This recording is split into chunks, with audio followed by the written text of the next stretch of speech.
চল ওমে, এদিকে এসো, জিলিপি খেয়ে যাও। আসি। চলো। কাকি তুমি আবার জিলেবিও খাবে? কি করবো বলুন তো, ছাড়ছেই না তো, দেখছেন তো আপনি। চলুন চলুন চলুন চল। দাদা রাখি, আসো। দাগো, ওদের জিলিপি দাও। ব্যাস ব্যাস, ঠিক আছে।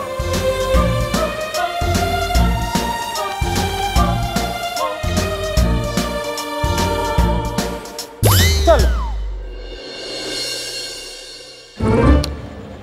জানেন অর্ণবাবু, আমি যখন ছোট ছিলাম না, তখন দিদির সাথে প্রতিটা মেলায় যেতাম। মেলায় সব খেতাম, মানে জিলিপি, তারপর নিমকি, এই যে কটকটি, তারপরে ওই ঘুগনি, ফুচকা, ঝাল।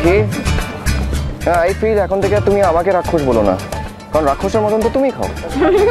রাক্ষসী। আপনি খাবেন, দেখুন খুব ভালো খেতে। না পাখি প্লিজ, আমার সুগার আছে, অ্যান্ড সেকেন্ডলি এরকম মানে ফ্রাইড আনহাইজেনিক জিনিস আমি খাই না। হ্যাঁ, কেউ খাবেন কেন?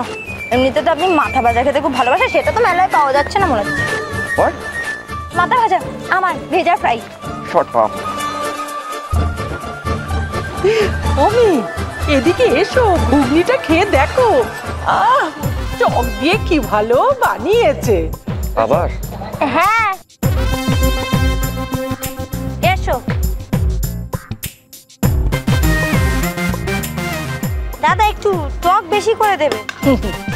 সে আর বলতে হবে না, উনি খুব টক দিয়ে, ধনেপাতা, কাঁচা লঙ্কা দিয়ে খুব ভালো করে ঘুগনি বানায়। দেন দাদা, ব্যাস ব্যাস।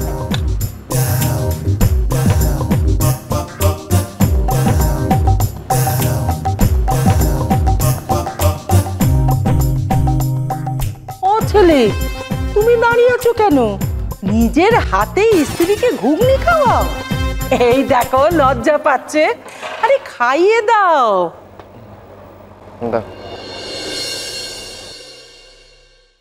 দাদা আর একটু টক দেবেন তো। ঠিক ছিল না। খাও।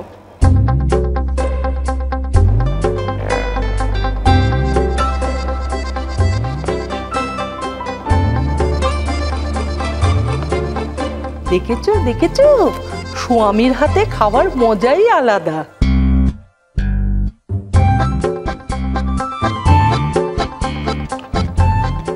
পদ্ম, তুমি চোখ মারছো কেন? আপনি জানেননি কেন? ইচ্ছে করে টক মিশিয়েছেন, আমি বুঝতে পারিনি না। খুবই আর কি মারার শখ। তোমার তো টক খেতে ভালো লাগে তাই না? তাহলে এত দেবে? এ নাও আর একটু খাও। না না, খাও না, খাও না। দেখি চোখটা। বোঝে না সে বোঝে না, সোম থেকে রবি রাত 11টা থেকে প্রতিদিন 1 ঘন্টা স্টার জলসায়।